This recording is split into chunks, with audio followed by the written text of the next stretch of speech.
Hello future millionaires and welcome back to my channel. I am Kayla.K.Keane and in this week's video I'll be discussing things you need to consider before renting a property.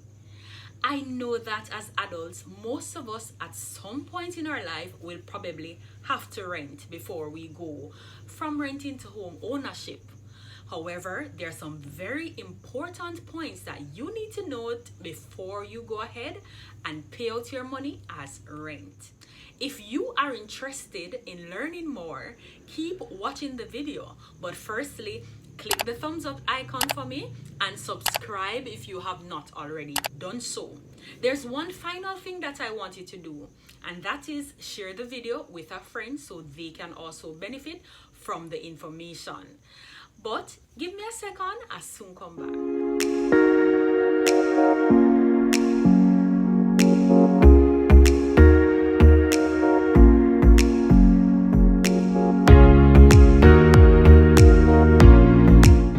Welcome back future millionaires and thank you so much for staying.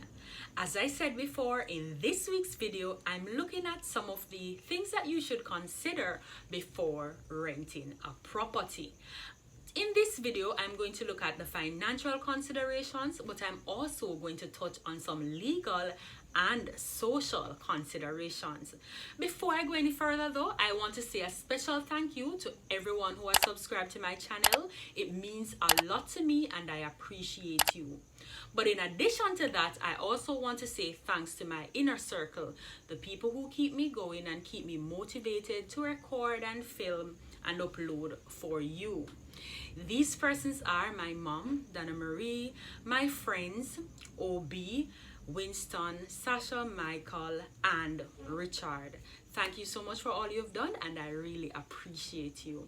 However, let me not digress anymore. Let's get to number one. The first thing that you should consider when renting a property is your income. So you want to ensure that you have a steady income. Because, for example, imagine if you were the owner of a property and I came to you wanting to rent that property. One of the first things that you would want to know is if I'm able to pay for the property on a monthly basis. Obviously, no one wants to rent their property to somebody who will be financially delinquent. So ensure that your finances are in order and you can actually afford the property that you want to rent. For persons who are employed to a company, a pay slip will suffice.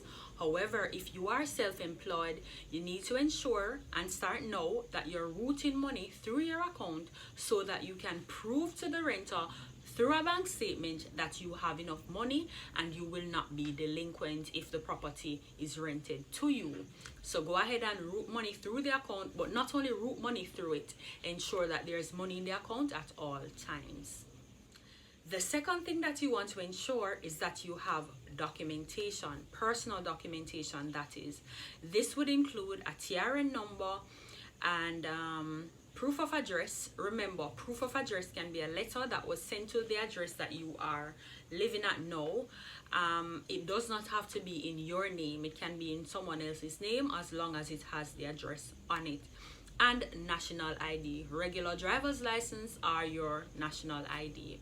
So ensure that you have all of those documentations ready to share with the renter. So now that you have your documentations ready, as well as your payslip or your bank statement to prove that you can afford the property, you want to ensure that you now do some research to find out the different areas that you might want to live in based on where you work, where you go to school, and so on. It makes no sense to live in a state, province, or parish that is so far away from where you live that you'll have to be driving 7 hours daily. So you want to ensure that before you just decide that the property is beautiful and you want to rent it, you want to ensure that it will suit your need and it will best fit your situation. Number 5 on the list is to find out how much money you need to pay in advance. Some renters require a month deposit before you can rent the property. So you'll have to pay for 1, the first month, and 2, the last month. So that's 2 months. So ensure that you have enough money, not just for 1 month's rent, but for the other month if that is what the renter desires. If you don't have enough money, then it simply means that that property is not right for you. So you're going to go ahead and have to contact your realtor, or keep searching if you are doing so on your own. So the 6th thing to do when you are renting a property is to check the property. Now, I know that some houses look beautiful from the outside, but you need to go in and walk through every crevice and corner of the house to ensure that it is neat, clean, and to your liking. For example, I have had the situation of trying to rent a property that needed repair, and the renter did not say anything. But when I checked and inspected the property, I recognized that the property had mold. Now, this property was in a very, very, very upscale St. Andrew community. So I would think that it would be in good condition and so on, and it looked good from the outside. The property was beautiful. However, as I said before, on closer inspection, I discovered that the property had mold. So as a result, I had paid already and everything, the deposit, but I had to ask for a refund because I told them that the property had mold and I'd have to pay to treat that and so on, and I wouldn't want that on my furniture, on my clothes.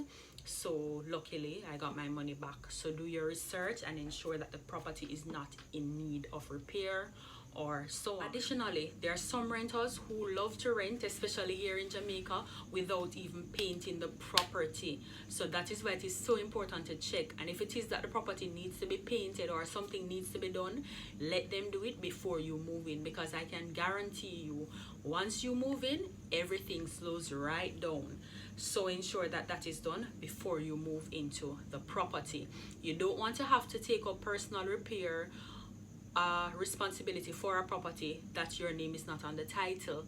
So please do your due diligence. The 7th and final tip is to review the lease agreement.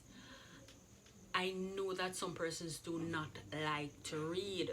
So for example, when you are signing up for Facebook and you saw that long list of agreements, most of you just went ahead and click OK and formed your Facebook account because you just can't be bothered to read the fine print. As it relates to renting, this is one of the absolute worst things that you can do. You need to read every single word in your lease agreement, or if you don't want to read it, get an attorney to do it. But since it is cheaper for you to read it, then go ahead and review the document and check to see if you agree with the terms and conditions therein. Because if you sign it, whether or not you agree, it is now legal grounds for them to say that you agreed to this. For example, if you have pets, but the lease agreement says that you can't have pets, then you know you're going to have to get rid of your pet before you move into that property, because you're not going to be allowed to have your pets there based on the agreement that you had signed. Additionally, there are some renters who don't want their tenants to have guests. I think this is quite appalling, and I personally would not sign a lease agreement that says that.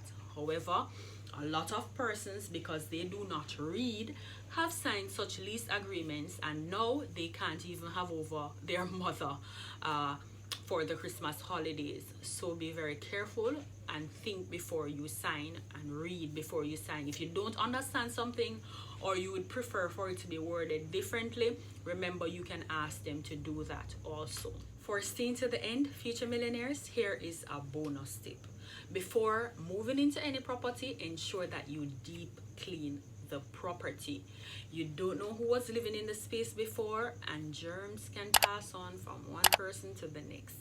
Particularly now when we're fighting the COVID-19 pandemic, you want to ensure that you're cleaning up behind yourself, but behind others too, who might not be as clean as you are.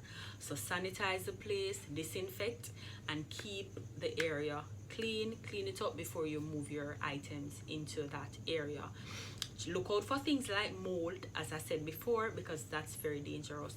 Look out for termites or any pests, and ensure that your space is going to be livable and comfortable. Thank you so much for watching to the end, Future Millionaire. If you are still watching now, comment #renting. And until next week, stay financially literate.